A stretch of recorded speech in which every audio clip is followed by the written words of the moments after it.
부부가 하브루타. 아, 9번째 에피소드인가요?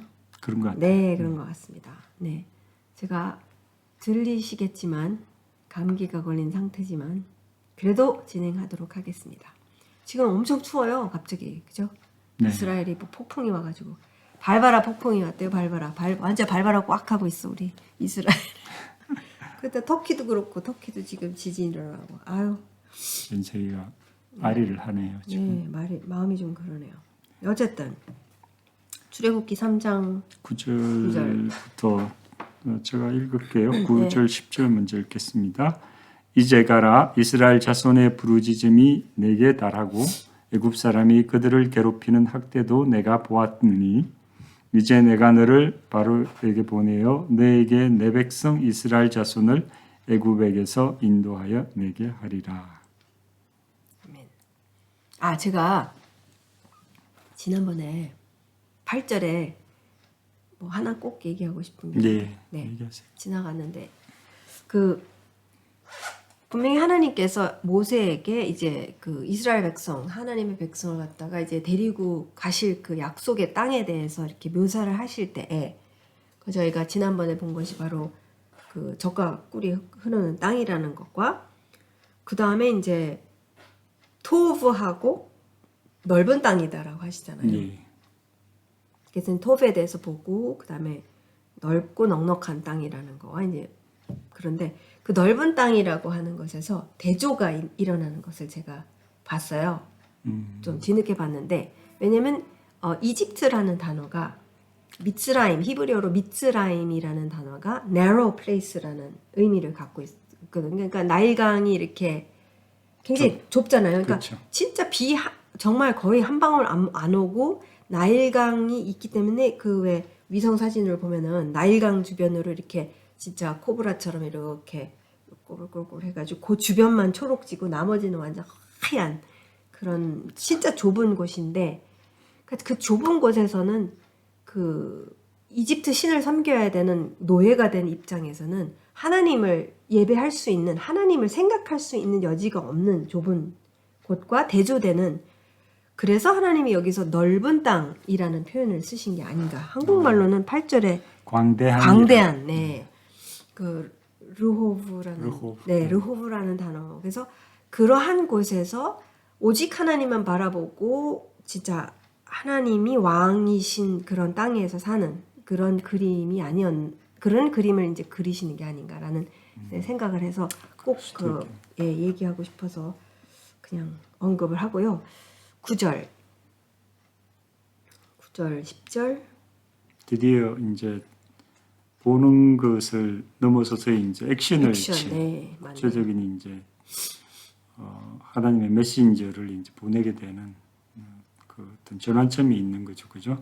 전환점은 모세가 그 들기나무에서 하나님을 만나는 그 전환점을 통해서 마음을 돌이키고 이제 주님께서 메신저를 삼아서 결국은 천사죠. 하나님의 말씀을 가지고 이제 이스라엘 백성으로 가는 그 또 다른 전환점의 한 포인트에 있는 것 같아요.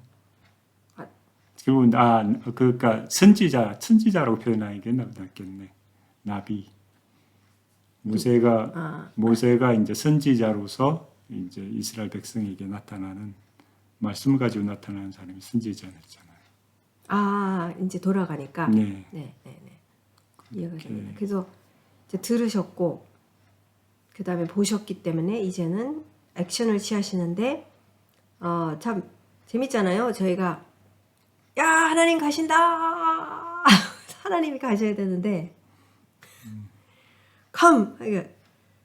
내가 너를 보내겠다라는 그 모세도 막 거기까지 드디어 들으셨다 짠 하면서 하나님이 백마를 타시고 와 가셔야 되는데 내가 너를 다바로에게 보내겠다. 저는 이게 굉장히 우리 이스라엘의 하나님의 정말 그러니까 우리가 인간적인 면으로 본다면 도저히 이해할 수 없는 정말 반대로만 움직이시는 것 같이 느껴지는 Come, I will go. 그러니까 내가 가리라. 그래서 이렇게 나오셔야 되잖아요. 내가 그걸 봤으니 이제 액션을 취할 때 하면은 예 가세요 하면서 난 뒤따라갈게요 이렇게 해야 되는데 너가 가라 하면 이제 모세가 왜 요즘 유튜브에서 왜꽝뭐 이런 거 있잖아요. 그렇게 얘기를 하니까 네. 갑자기 생각나는 게 마태복음 28장에 네. 예수님이 제자들 결국은 컴로 지저스 예수님만 오시기를 바라는데 우리가 지금 예수님은 그 전에 우리가 먼저 모든 족속과 가라. 방언으로 이제 가라라고 명령하신 것과 굉장히 유사하다는 그런 생각이 드네요. 네, 그렇죠. 사실 우리 처지죠. 그러네. 우리는 자꾸 그분이 다 해주시길 원하고 그분이 해결해 주시길 원하는데 아까 얘기한 것처럼 터키의 지진이나 뭐 일어나는 모든 전 세계 경제 정치 상황이 말로 행연할 수 없는 그런 혼란이잖아요. 이스라엘도 그렇습니다. 그렇죠. 지금. 네. 근데 정말 그분이 와서 해결해 주시길 원하는데 하나님은 우리가 가서 그러니까 우리를 하나님의 통해서 그렇죠. 하시겠다라는 게 그게 포인트인 그러니까 것 그게 같습니다. 이스라엘의 하나님의 정말 속성이자 그분의 방법을 달리 할 수가 없다라는 거. 물론 어떤 때는 이제 직접 역사하시는 부분도 있잖아요. 뭐 대부흥이다. 근데 그게 역사적으로 손꼽아 몇 번 일어났지. 사실 그렇게 역사 안 하시는 분이라고 말하는 게 더 정확한 것 같고. 그러니까 하나님께서는 그러니까 저는 이제 뭐가 계속 머릿속에 맴도냐면은 이분은 안 보이시는 분이잖아요. 물론 지금 현재로서는 불로 지금 나타나셨지만 평소에는 안 보이시잖아요. 진짜 이게 너무 기이한 일이기 때문에 모세가 주목을 하고 이제 그래야만 해야 되는 어떤 순간이었기 때문에 그걸 보여주시고 이쪽으로 이제 인도해 주신 건데 그런 가운데서 모세가 그렇게 하셨구나 그렇구나 그러면 그렇지 하고 있는데 너가 가라 했을 때 그러니까 저는 이 모세가 저는 너무 리얼하게 느껴져요. 제 자신을 이렇게 볼 때 이 무기력함이 이제 쭉 나올 거잖아요. 줄줄이 사탕으로. 근데 이제 처음에 이제 그 부분을 이제 우리가 보게 되겠지만 정말 그쵸, 정말 이게 참 리얼하게 다가오는 것 같아요. 이제 가라.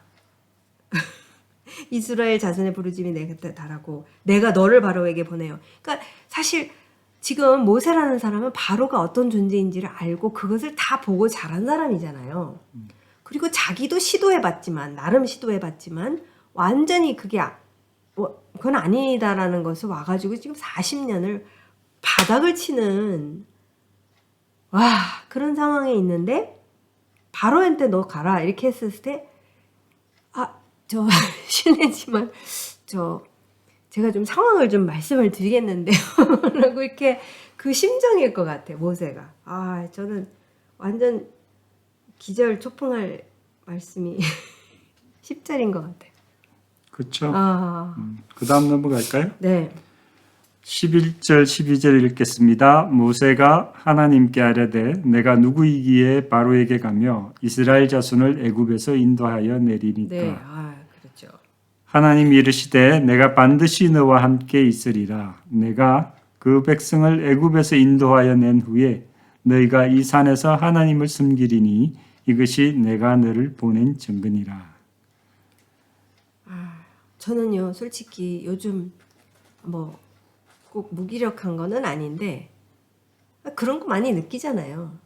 특히 타지에 와 있으면서 이 언어적인 면에서나 문화적인 면에서나 저희가 이렇게 소속감을 갖고는 싶은데 안 껴주는 그러니까 여러 가지 역사적인 이유로 이게 참 끼기 어렵고 그다음에 언어도 정말 어려운 그런 뭐 히브리어보다 더 어려운 언어들도 분명히 있습니다만 근데 그래서 참 모세의 심정이 저는 너무 이렇게 리얼하게 이번에 와닿는 것 같아요. 네, 그러니까 아니 보세요. 지금 10절에 너가 가서 이스라엘 자손을 애굽에서 인도하여 내가 할 테니까 너가 가야 된다 일단. 근데 하나님은 안 보이시는 분이시고 보이는 사람은 나인데 이거 완전 그러니까 모세가 이렇게 내가 뭐야 내가 누구에게 제가 그렇게 갈 수 있습니까? 내가 누구인데 어떻게 그 이스라엘 아니 그게 지금 몇백만인데 이건 뭐 말도 안 되는 스토리 얘기잖아요. 그렇죠. 여기 11절에 보면 두 가지 측면으로 볼 수 있을 것 같아요. 모세가 겸손했느냐, 아니면 완전히 바닥을 치고 있는 완전 나는 아무것도 아니라는 그 심정이었느냐라는 생각을 했을 때 저는 두 번째인 것 같아요. 첫 번째 겸손은 뭐냐면 나는 어느 정도 되는데 스스로 나 자신을 낮추는 거잖아요. 나는 이 정도 배웠는데. 근데 훌륭한데. 그게 성경에서의 겸손일까요? 근데 그러니까 인간이 말하는 겸손은 어느 정도 난 할 수 있지만 내가 그 겸손한 척하는 거. 그러면 하나님 앞에 겸비한다라는 그것이 그렇죠. 그 자기를 겸비한다는 건 스스로 내가 근데 이거 완전히 바닥을 치는 거는 네. 스스로 낮춰질 수 있는 거예요. 그런 건 아닌 거잖아요. 근데 하나님은 우리를 항상 바닥에 가게 하시잖아요. 바닥에 가게 하시죠. 네, 그러니까 그게 진정한 그러니까 모르겠어요. 뭐가 진짜 겸비냐 아니냐라는 것을 따지는 건 아닌데 어쨌든 성경 안에서의 하나님 앞에서의 겸손이라는 것은 저 회사의 상사한테 하는 저 친구 참 겸손해 뭐 그런 거 말고 저는 이제 진짜 완전히 진짜 모세가 바닥 친 거잖아요. 그렇죠. 아니 40년 동안 그냥 나는 평생 이러고 사나보다 하고 있는데 근데 이러고 사나보다 하면서도 참 많이 생각은 할 것 같아요. 저 어떻게 지내고 있을까? 상황은 어떨까? 뭐 여러 가지 복잡단단한 생각이지만 정말 무기력함 속으로 이 광야에서 정말 바닥까지 가게 된 저희도 광야에 있잖아요. 그 바닥이라는 거 알잖아요, 그죠? 그렇죠.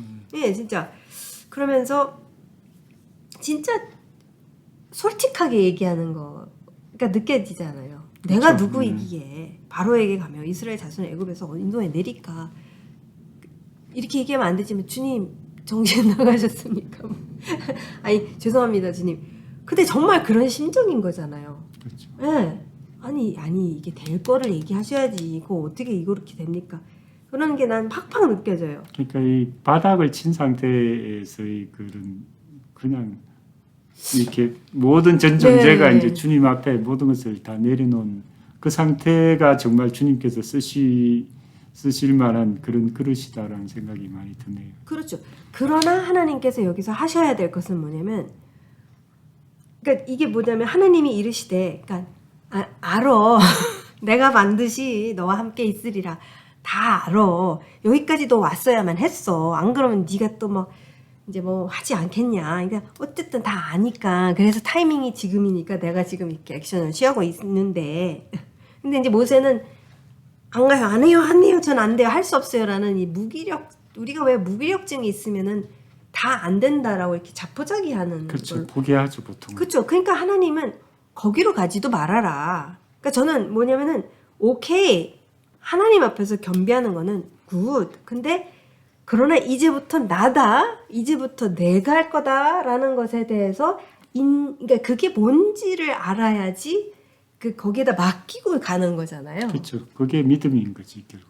그렇죠. 근데 저는 믿음이라는 걸 정말 추상적으로 이해하고 있기 때문에 우리라고 하면 죄가 그렇기 때문에 많은 경우 그냥 믿음이 좋아야지. 근데 저도 참 막연하더라고요. 좋은 믿음이라는 게. 근데 여기 이제 제가 읽고 있는 책이 있는데 네. 그래서 이제 유대인과 거기 어떻게 보면 기독교 헬라적인 그 백그라운드에서 우리가 읽는 믿음의 해석이 다르다라는 거예요.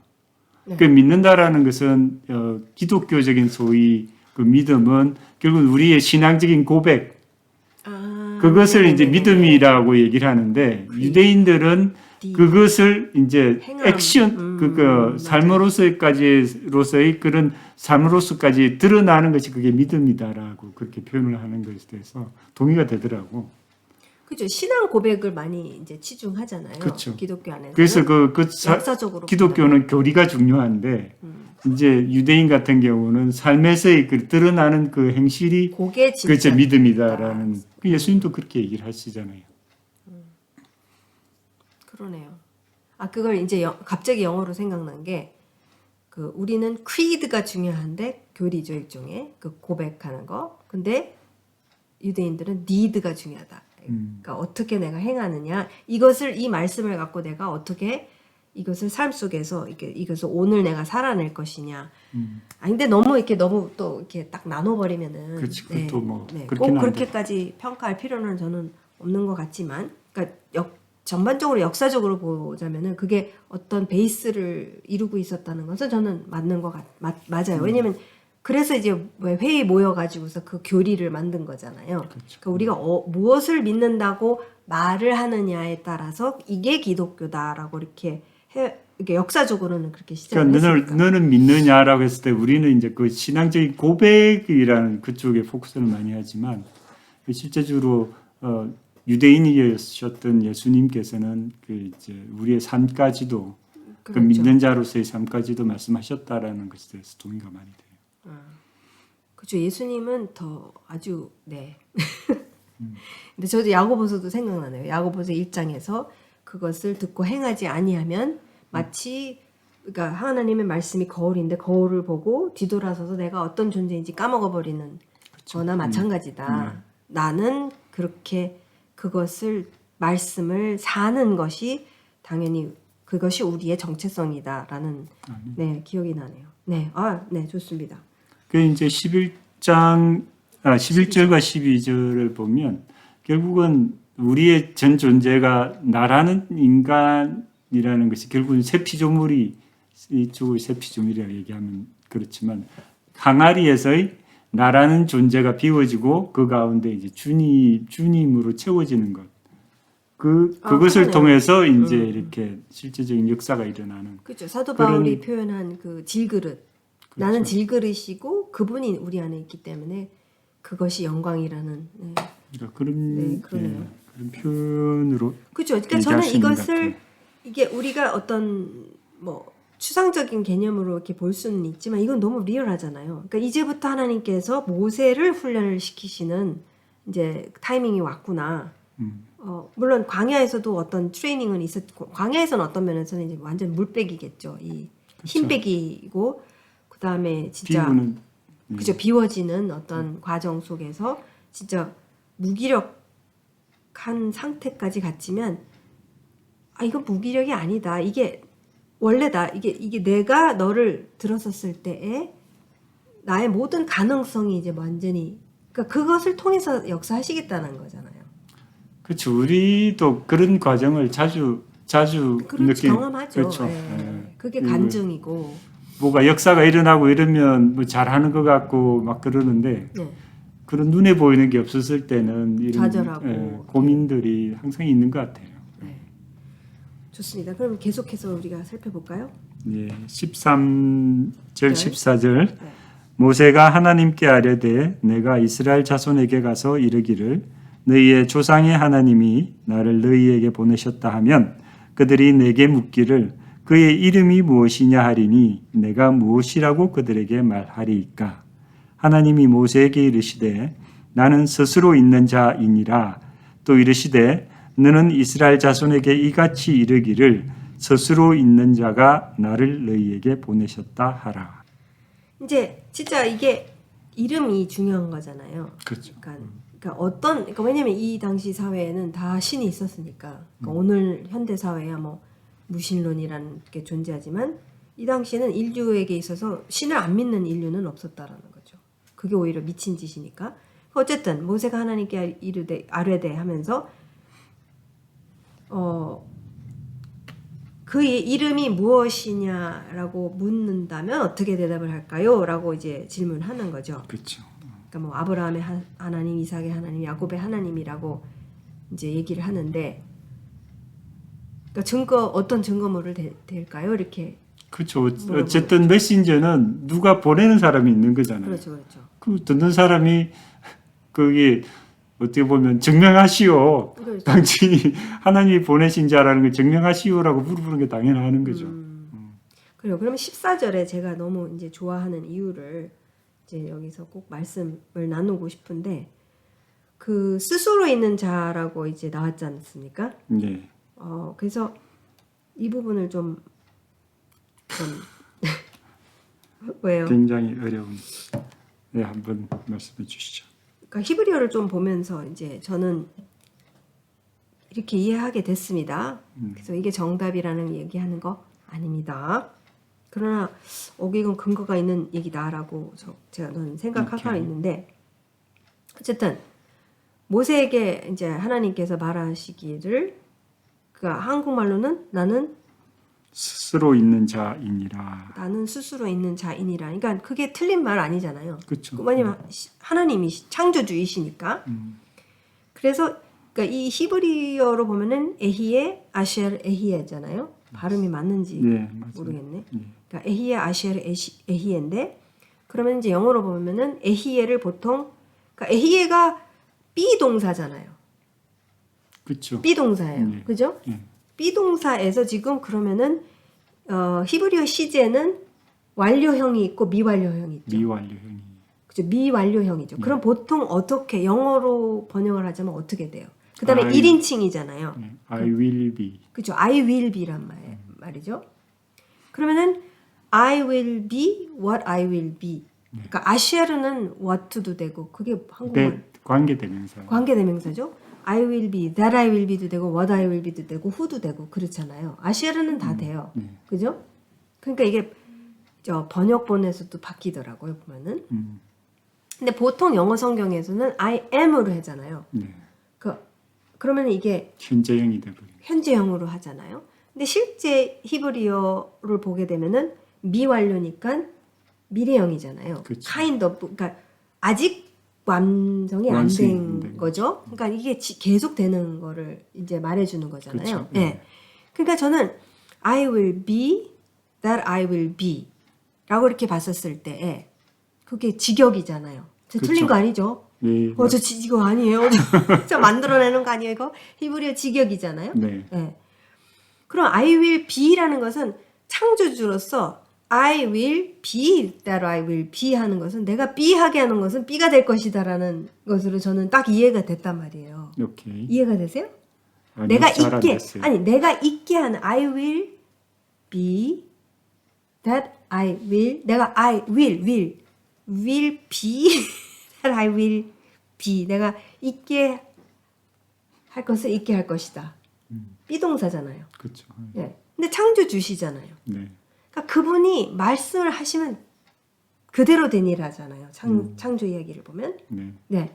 진짜 그분이 뭐 예레미야 선지자한테도 내가 나의 말이 다 이루어질 때까지 내가 그것을 지켜보리라라고 하시잖아요. 예레미야서 1장에서도 그렇고 하나님의 말씀은 땅에 떨어지지 않을 거라고도 하시고 그리고 지금 이루어지지 않은 말씀이 남아있는 것뿐이지 하나님의 말씀이 그리고 어떻게 이루어질지에 대해서는 그분이 알아서 하시는 파트지 물론 말씀에서 계시해 주신 파트가 있고 안 해주신 파트가 있고 그것을 어떻게 해석하느냐에 따라서 이제 이렇게 하실 것 같고 저렇게 하실 것 같고 이렇게 아닌가 저렇게 해석이잖아요 사실은. 그렇죠. 근데 저는 확신하는 것은 무엇이냐면 그분이 하시겠다 이미 말씀하신 것은 하실 거라는 거잖아요. 하나라도 그러니까 마태복음에서도 하나라도 예수님이 오셔서 행하신 것들이 말씀에서 이 선지자가 한 예언을 성취하신 거잖아요. 그렇죠. 그러니까 하나라도 지금 하나님이라는 분은 당신의 말씀이 땅에 떨어진 적이 없는 거고 없을 거라는 거죠. 네. 그러니까 이분이 할 거다라고 하면은 출애굽이던 이거는 된다라는 거죠. 그러니까 그 이름을 지니신 분이잖아요. 그리고 이 하나님의 이름이 왜 이제 제가 이것이랑 이게 비동사랑 연결이 되냐면은 그분의 이름을 우리가 이제 여호와라고 발음을 집어넣지만 야훼라고 하기도 하고 이렇게 발음을 넣어가지고 이제 그렇게 부르잖아요. 근데 실제로 히브리어로는 유드 헤이 바브 헤이잖아요. 그렇죠. 네. 그럼 유드 헤이 바브 헤이가 모든 비동사의 동사 형태를 다 지니고 있는 그렇죠. 거잖아요. 네. 그죠? 자음과 몸을 다 지니고 있어요. 그러나 발음을 어떻게 하는지는 역사적으로 우리가 잃어버린 상태에 있어서 어쨌든 기독교에서는 여호와라고 이제 그 발음을 기호를 그렇게 하는 그렇죠. 거죠. 근데 유대인들은 어쨌든 유데이바베이고 그것을 이제 영어 성경에서는 Lord로 그러니까 대문자 Lord로 해가지고 주로 했고 표준 세번역에서는 우리나라 세번역본에서 보면은 그걸 주라고도 이렇게 했어요. 그걸 여호와라고 안 하고 그러나 개역 개정에서는 여호와로 이제 하고 그 이름도 비동사란 말이죠. 왜냐면 그분이 창조주이시기 때문에. 그래서 비동사로 하시는데 여기서는 구체적으로 그것을 풀이를 하신 상태가 I will be that I will be.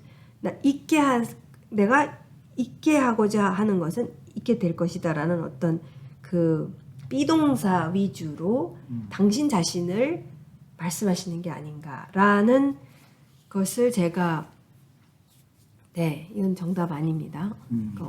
저도 언어학자는 아니니까.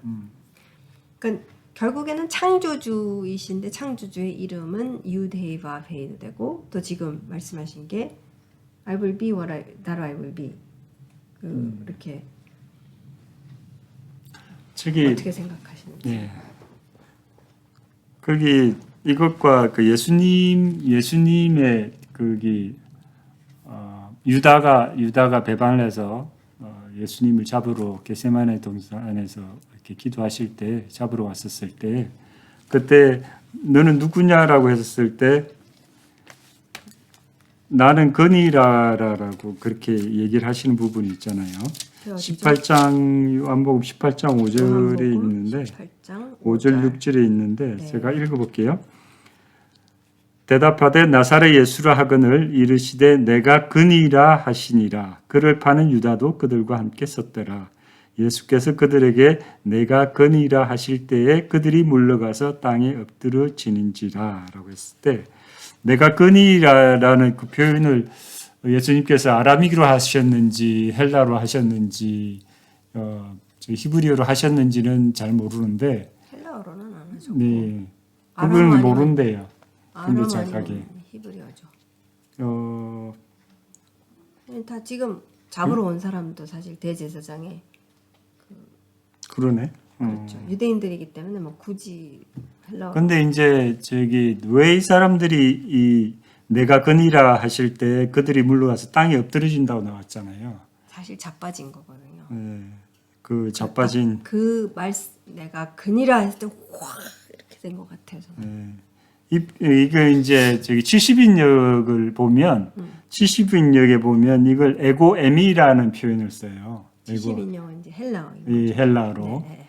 그걸 이제 본래는 히브리어를 그 알렉산드리아에서 이제 저기 유대인들이 헬라어로 이제 번역을 해서 그 번역본이 이제 70인용이 된 거죠. 로마권에서 이제 로마 영향력이 있는 데서 이제 확 퍼지게 되는 거죠. 흩어진 디아스포라 유대인들이 이제 헬라어를 사용하게 되니까 그 헬라어로 말씀을 볼 수 있도록 번역을 그렇죠. 한 게 70인용이. 예, 그렇죠. 네. 그 70인역에 이제 그 에고에미라는 단어를 썼는데 네.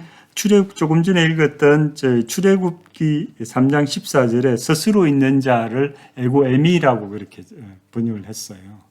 그러니까 그 단어가 정확하게 그러니까 출애굽기 3장, 그러니까 70인역 안에서 그렇죠. 출애굽기 3장을 갖다가 에고에미라고 그렇죠. 그 했다고요? 하나님의 이름을 말씀할 때 그 에고에미라는 단어를 구체적으로 썼다는 번역을 근데 유대인 바벨은 그렇게 한 건 아니죠. 그렇죠. 유대인 바벨은 바벨은 그래도 둬야 그렇죠. 되니까. 그러니까 그 이름과 그게 70인역의 그 요한복음 18장 5절과 6절에서의 그것을 같은 이름을 썼다라는 게 이제 정확하게 예수님이 그걸 헬라어로 에고에미라고 썼는지는 모르지만 그 성경 번역상에서는 당연히 그치 스스로 있는 자라는 그거 표현 자체와 내가 건이라라는 그 표현이 같은 표현으로 이렇게 해석을 번역을 했다라는 어차피 것을. 유대인들이 이게 번역을 한 거니까, 그러니까 히브리어를 염두에 두고 다 이렇게 그치. 70인역으로 한 그 거니까. 하나님이라는 그 단어를 듣고 이제 그 잡으러 온 자들이 이제 놀라 자빠진 게